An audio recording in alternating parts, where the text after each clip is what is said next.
E aí, pessoal? Beleza? Na microaula de hoje, vamos dar continuidade ao estudo do capitalismo industrial. Essa é a nossa parte 2 desse estudo e dessa vez vamos começar a falar das transformações no espaço geográfico brasileiro. Bom, apesar das revoluções industriais que ocorreram em alguns países europeus, nos Estados Unidos e no Japão, entre os séculos 18 e 20, o Brasil, mesmo após a sua independência política de Portugal, que aconteceu lá em 1822, continuou como fornecedor de produtos primários. Então, o capitalismo industrial que surgiu no século XVIII na Inglaterra, até o século XX, não alterou muito a maneira de se produzir aqui no Brasil. O Brasil continuou como fornecedor de produtos primários. O que são produtos primários? São produtos oriundos da agricultura, da pecuária e do extrativismo. São atividades econômicas.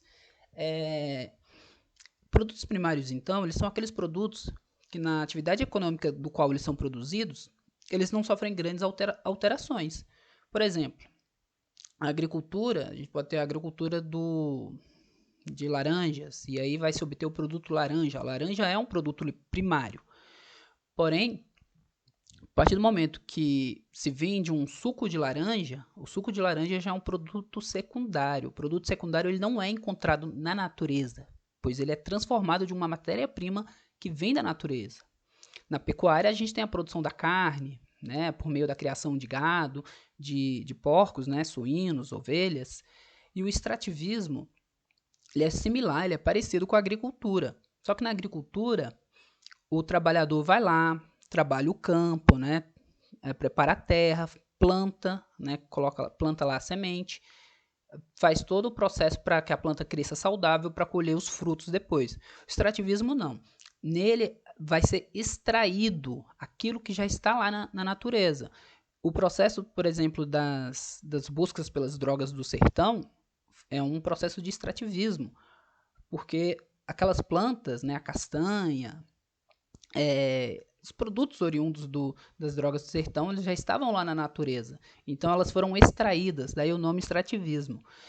O destaque do extrativismo no Brasil foi a extração do ouro, né? O ouro, o homem só teve que procurar, cavar, procurar nos rios, nos córregos, para achar as pepitas de ouro. Então isso é um extrativismo mineral. O extrativismo pode ser tanto mineral, pode ser de produtos naturais agrícolas, né? Como plantas, extrativismo vegetal, né? Extração de plantas, de raízes. E o extrativismo também pode ser animal por meio da caça e da pesca. Então, mesmo com o capitalismo industrial surgindo na Europa, nos Estados Unidos e no Japão, no Brasil continuou se exercendo essas atividades. Porque para o capitalismo industrial era interessante que esses países ditos periféricos continuassem exercendo essas atividades para obtenção de matéria-prima.